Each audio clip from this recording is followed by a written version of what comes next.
اسلام تو کہتا ہے والذین جاہدوا فینا، تو اللہ کے راستے میں بھی جد و جہد کر، تو آگے بڑھنے کا شوق پیدا کر، تو یہ توانائی پیدا کر۔ میرے نبی کریم علیہ الصلوۃ والسلام نے اپنی امت کو مایوسی سے منع کیا،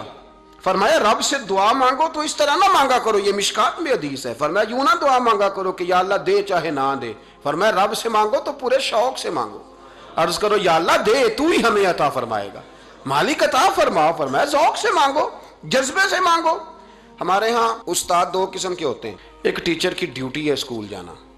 اس نے کوشش کرنی ہے کہ اگر کوئی موقع مل جائے بھاگنے کا تو اسکول سے نکل جاؤں، کوئی چکر چل جائے تو۔ میں بھی چھوٹا سا استاد ہوں تو استاد ناراض نہ ہو مجھ سے، سمجھ لے میں اپنی تربیت کے لیے بات کر رہا ہوں، تو کسی طریقے سے نہ کوئی چکر چل جائے، کوئی فارم چلو مل جائیں، سائن کرانے چلے جاتے ہیں، کوئی ایسا چکر چل جائے صحیح نکل جائیں، یہ ایک استاد ہے۔ ایک استاد ہے اسے شوق ہے، اسے ذوق ہے پڑھانے کا، وہ جب دیکھتا ہے نا کہ یہ کچھ بچے کمزور ہیں تو وہ کہتا ہے تم نے سیکنڈ ٹائم میرے پاس بیٹھنا ہے مفت بغیر ٹیوشن کے۔ میں نے دیکھے ہیں یہ لوگ، میں نے دیکھے ہیں، استاد اوور ٹائم دیتا ہے، ٹھیک کہہ رہا ہوں جی میں؟ دیتے ہیں جناب، دیتے ہیں۔ کچھ بچوں کو استاد کہتے ہیں تو گھر آ جانا، یعنی ایک استاد ہوتا ہے، ایک پرجوش استاد ہوتا ہے، ان دونوں لوگوں میں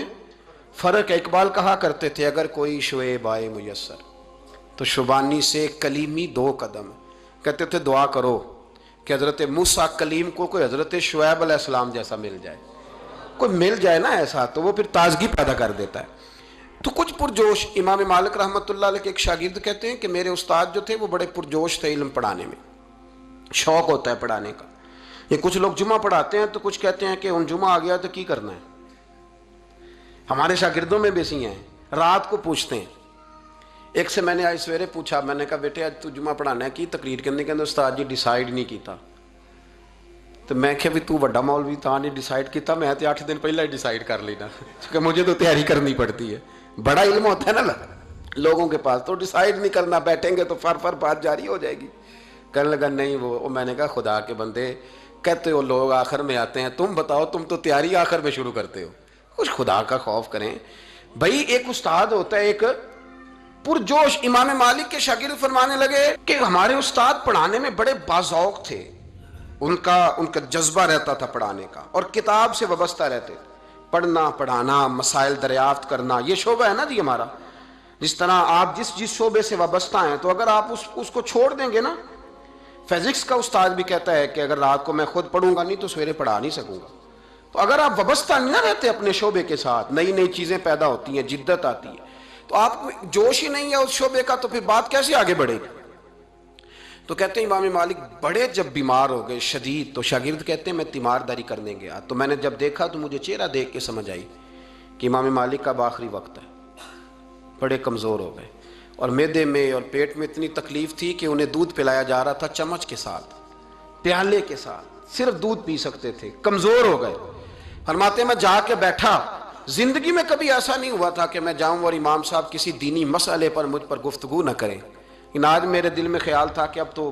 اس وقت تو ہوش ہی نہیں رہتی کوئی آدمی، لیکن کہتے ہیں میں جا کے بیٹھا ہی تھا کہ امام صاحب نے آنکھیں کھولی، فرمایا ماشاءاللہ آپ آئے ہیں، چلو یار میں ابھی کوئی بندہ ہی تلاش کر رہا تھا، ایک مسئلے پہ بات کرنی تھی۔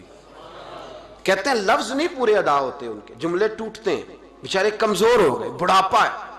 ایک مسئلے پر بات کرنی تھی، تو فرماتے ہیں کہ میرا دل نہ اتنا نرم ہوا کہ میرے آنسو بہہ گئے۔ میں نے کہا اس حال میں بھی استاد جی آپ کو دین کی فکر ہے؟ کہنے لگے یار ایک آدمی نے مسئلہ پوچھا ہے تو اس کو حل کر کے دینا ہے، یہ رسول اللہ کا دین ہے،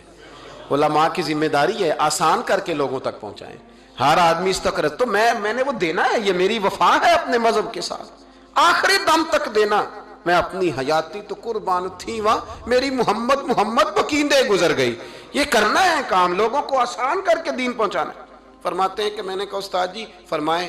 کہنے لگے یار یہ حج کے موقع پر جو رمی جمار ہوتی ہے، جمرے کو شیطان کو کنکر مارے جاتے ہیں، پوچھنا یہ ہے کہ دونوں طرح سے سنت ہے، پیدل بھی مار سکتے ہیں سواری پہ بھی، تو یہ بتا کہ پیدل افضل ہے یا سواری پہ افضل ہے؟ تو کہتے ہیں میں نے کہا استاد جی میرا خیال ہے پیدل افضل ہے، لوگوں کو تکلیف کم ہوگی، تو کہنے لگے نہیں تو نے غلط کہا ہے، کھانا نہیں کھایا جا رہا، لیکن اب استاد ہیں تو جوش کتنا ہے، فرمانے لگے تو نے غلط کہا۔ کہتے ہیں میں نے کہا پھر استاد جی سواری پہ افضل ہے اگر پیدل افضل نہیں، کہنے لگے نہیں تو نے پھر بھی غلط ہی کہا ہے۔ کہتے ہیں میں نے کہا حضور دونوں طرح غلط ہے تو صحیح کیسے ہے؟ فرمانے لگے بیٹے اگر اس بڑھاپے میں بھی میں مسئلہ بتانے میں تیزی نہیں کرتا، تحقیق کرتا ہوں، تو نے جوانی میں تیزی کرنی شروع کر دی ہے، سوچا ہی نہیں بات کو، فٹافٹ بیان کر دی کہ اگر یہ نہیں تو یہ حکمت والا ہے، اس کو سمجھنا پڑتا ہے، حکمت کے ساتھ پھیلتا ہے۔ کہتے میں نے کہا استاد جی حکم کریں، پھر آپ بتائیں کیسے افضل ہے۔ فرمانے لگے مستحب ہے، اچھا عمل ہے کہ ایک شیطان کو کنکر مار کے تو دعا مانگی جائے، اور اتنی دیر مانگی جائے جتنی دیر میں انسان 20 آیات قرآن پاک کی پڑھ لیتا ہے، اور یہ مستحب عمل ہے، یعنی کرے تو ثواب ہے، نہ کرے تو گناہ نہیں۔ مستحب ہے کہ دوسرے کو کنکر مار کے پھر دعا مانگی جائے، تیسرے کو کنکر مار کے کھڑے نہیں ہونا، دعا مانگتے مانگتے چلے جائے۔ تو فرمانے لگے مسئلہ سن، جس نے چونکہ مستحب ہے مانگے چاہے نہ مانگے، تو جس نے تو کنکر مار کے دعا مانگنی ہے نا، اس کے لیے افضل یہ ہے کہ وہ پیدل کنکر مارے، اور جس کا ارادہ دعا مانگنے کا نہیں نا، اس کے لیے افضل یہ ہے کہ وہ سواری پہ بیٹھ کے کنکر مارے۔ تو دونوں جہتیں بدل جائیں گی۔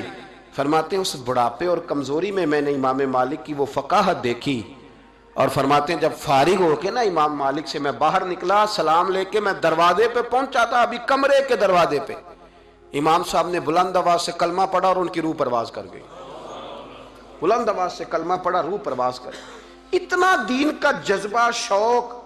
اتنا طبیعت کے اندر درد دین کے لیے کہ آخری وقت تک مسائل دین میں غوطہ زنی، کس طرح کر کے امت کو آسان دین پہنچایا جائے۔